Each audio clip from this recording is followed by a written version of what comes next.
নমস্কার বন্ধুরা, আবারও চলে এসেছি আপনাদের মাঝে। কেমন আছেন সবাই? আশা করি ভালো আছেন। আমিও বেশ ভালো আছি। আজ আপনাদের সামনে নিয়ে এসেছি ছোট্ট একটা রেসিপি। আজ আপনাদেরকে করে দেখাবো হাঁসের ডিমের কষা।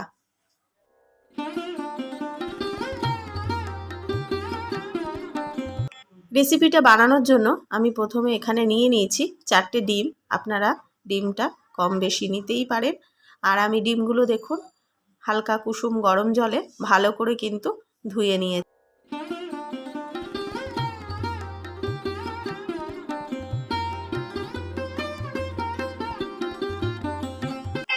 হাঁসের ডিমের গায়ে কিন্তু প্রচুর নোংরা থাকে, তার জন্য কিন্তু হালকা কুসুম গরম জলে ডিমগুলো 5 মিনিট মতো ভিজিয়ে রাখলে তারপরে কিন্তু ধুয়ে নিলে খুব সুন্দরভাবে পরিষ্কার হয়ে যায়।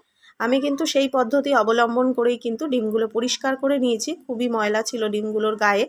আর এবারে আমি কিন্তু এর মধ্যে জল দিয়ে দেবো, পরিমাণ মতো জল দিয়ে ডিমগুলোকে ভালো করে সেদ্ধ করে নেব।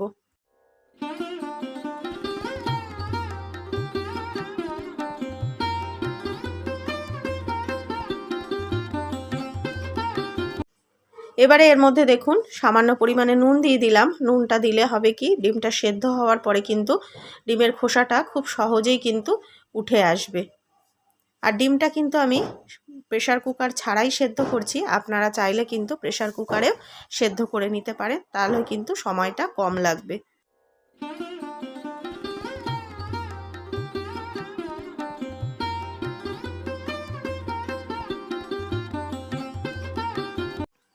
এবারে একটা ঢাকনা দিয়ে ঢেকে আমি বেশ কিছুক্ষণ সময় ধরে ডিমটাকে ভালো করে সিদ্ধ করে নেব।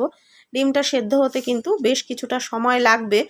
আর এই সময়টা আমি কিন্তু বাকি মশলাগুলো রেডি করে নেব। রান্না হতে যা যা উপকরণ আমার লাগবে তা কিন্তু আমি গুছিয়ে নেব। চলুন দেখে নিন কি কি মশলা দিয়ে আমি ডিমটা রান্না করছি।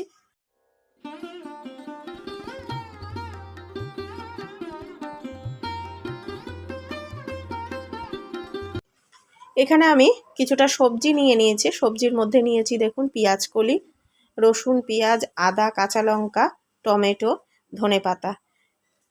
এগুলোকে এবারে আমি কুচিয়ে নেব, কুচো করে মানে কেটে নেব। আর আমি কিন্তু কোনো গুঁড়ো মশলা সেরকমভাবে রান্নাটায় ব্যবহার করব না। আর আজকে রেসিপিটা কিন্তু আমি পেঁয়াজ কলি দিয়ে বানাবো। চলুন তাহলে এগুলো কেটে নিই।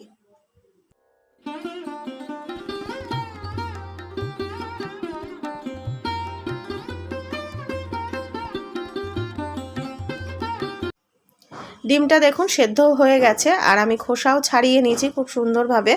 আর ডিমটাকে দেখুন আমি একটুখানি ভালো করে কিন্তু সারা গা কিন্তু চিড়ে দিয়েছি। এর ফলে কি হবে, ডিমের ভেতরে কিন্তু সম্পূর্ণ মশলাটা কিন্তু ঢুকে যাবে আর খেতেও বেশ ভালো লাগবে।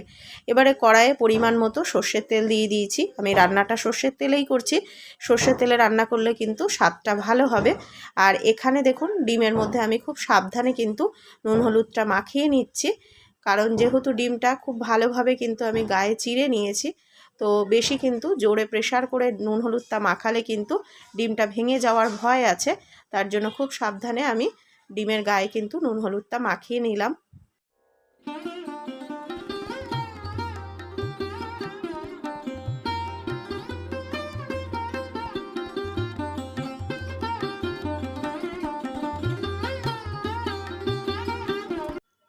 ডিমটা দেখুন উল্টিয়ে পাল্টিয়ে কিন্তু বেশ লাল লাল করে আমি ভেজে নিচ্ছি। আপনারা চাইলে এর থেকে কিন্তু কম করেও ভাজতে পারেন। আমাদের ঘরে যেহেতু প্রত্যেকে একটু কড়া ভাজা পছন্দ করি, তার জন্য আমি কিন্তু বেশ লাল লাল করে ভেজে নিয়েছি। আর দেখুন ডিমের গায়ে চেরাগুলো কিন্তু এখন খুব সুন্দরভাবে কিন্তু দেখুন বোঝা যাচ্ছে।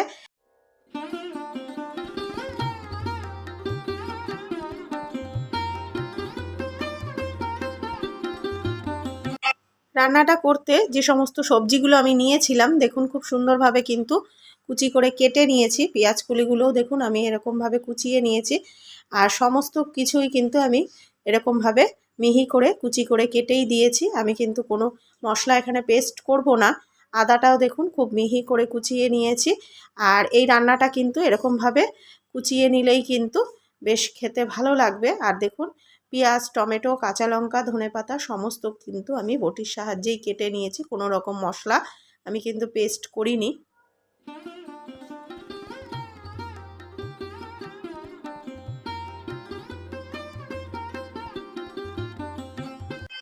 কড়াইয়ে ডিম ভাজার তেলটা ছিল কিছুটা, আর দেখুন সেই তেলেই কিন্তু আমি রান্নাটা করব।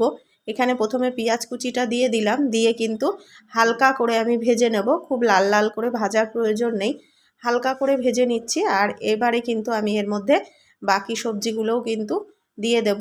আদা, রসুন, পেঁয়াজ, কাঁচা লঙ্কা, টমেটো সমস্তগুলোই কিন্তু আমি একে একে দেখুন একসাথেই কিন্তু সমস্ত উপকরণগুলো আমি দিয়ে দিচ্ছি। এর মধ্যে কিন্তু কোনো রকম গুঁড়ো মশলা আমি অ্যাড করব না।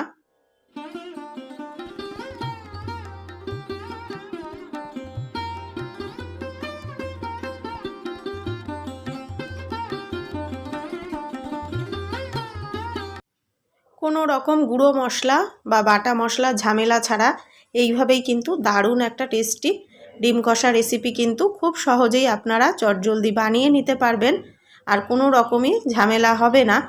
আর এবারে দেখুন সবজিগুলো কিন্তু আদা, পেঁয়াজ, রসুন, কাঁচা লঙ্কা সমস্তগুলো কিন্তু আমি হালকা করে ভেজে নেব। আর এদিকে একটুখানি গুঁড়ো মশলার মধ্যে আমি নিয়েছি নুন, হলুদ তো দিতেই হবে, নুন, হলুদ আর সামান্য কালারের জন্য আমি একটুখানি কাশ্মীরি লঙ্কার গুঁড়ো অ্যাড করেছি। আর এখানে দিতে হবে টমেটো কেচাপ, 1 চামচ মতো টমেটো কেচাপ দিয়েছি। আর টমেটো কেচাপটা দিলেই কিন্তু স্বাদটা খুব ভালো হবে। আর এর মধ্যে কিন্তু আমি কোনো জিরে, ধনে কোনো কিছুর পাউডারই কিন্তু বা বাটা মশলা কিন্তু আমি অ্যাড করব না।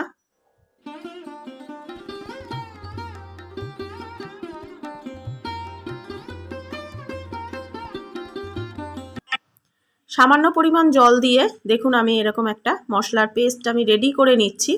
আর এদিকে কিন্তু সবজিগুলো আমার হালকা ভাজা ভাজা হয়ে গেছে, খুব লাল লাল করে কিন্তু ভাজার প্রয়োজন নেই। দেখুন সবজিগুলো কিন্তু হালকা ভাজা হয়ে গেছে। এবারে কিন্তু আমি মশলার পেস্টটা কিন্তু দিয়ে দেব। মশলার পেস্টের মধ্যে দেখলেনই কি কি আছে। তো কম মশলায় মানে মশলা ছাড়াই বলতে পারেন, এইভাবে কিন্তু খুব চটজলদি এরকম একটা টেস্টি রেসিপি কিন্তু খুব সহজেই বানিয়ে নিতে পারবেন। এবারে আমি এর মধ্যে দেখুন মশলার পেস্টটা দিয়ে দিলাম, দিয়ে এবারে কিন্তু খুব সুন্দরভাবে এটাকে কষিয়ে নিতে হবে।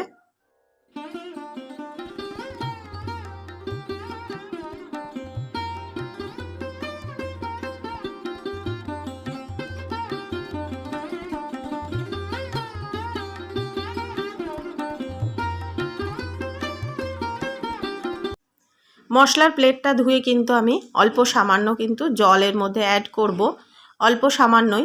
আর কিন্তু আমি এই রান্নাটায় কোনো রকম জল ব্যবহার করব না। দেখুন মশলাটা এবারে সুন্দরভাবে কিন্তু কষিয়ে নিতে হবে। আর এই সময় কিন্তু গ্যাসের ফ্লেমটা কিন্তু একদম লো টু মিডিয়াম রেখে রান্নাটা করতে হবে। দেখুন অল্প করেই কিন্তু আমি জলটা দিলাম। এই রান্নাটা যেহেতু একদম কষা কষা হবে, তো খুব বেশি ঝোল কিন্তু রাখা যাবে না। এবারে কিন্তু গ্যাসের ফ্লেম একদম লো টু মিডিয়ামে রেখে মশলাটা সুন্দরভাবে কিন্তু কষিয়ে নেব।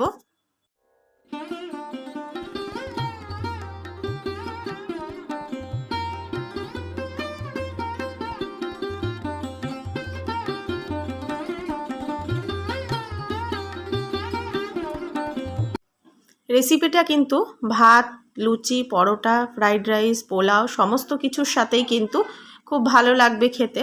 আর দেখুন জলটাও কিন্তু কমে এসেছে রান্নাটায়।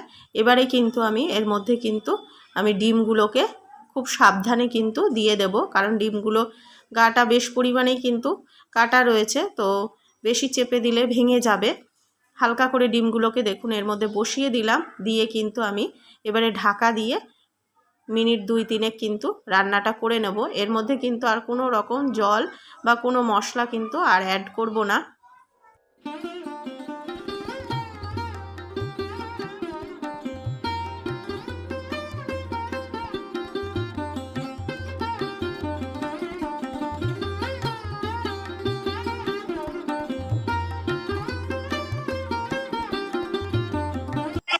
রান্নাটা প্রায় হয়েই এসেছে, আর খুব কম সময়ে কিন্তু এরকম একটা সুস্বাদু রেসিপি খুব সহজেই আপনারাও বানিয়ে ফেলতে পারবেন। দেখুন একদম কিন্তু হয়ে গেছে, মশলা থেকে তেলও ছেড়ে দিয়েছে, একদম রেডি হয়ে গেছে।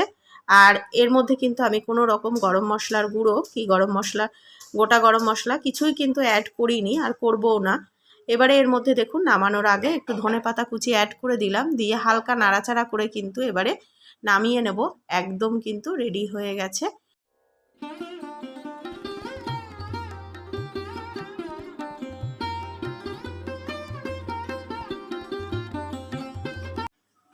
রেসিপিটাতে কিন্তু খুব বেশি ঝোল আমি রাখবো না, যেহেতু কষা এরকম শুকনো শুকনোই থাকবে। কিন্তু একদম রেডি হয়ে গেছে, আর ডিমের ভেতরেও কিন্তু সমস্ত মশলাগুলো খুব সুন্দরভাবে ঢুকেছে, আর একটা ডিমও দেখুন ভাঙেনি। খুব সুন্দরভাবে কিন্তু রেডি হয়ে গেছে রেসিপিটা।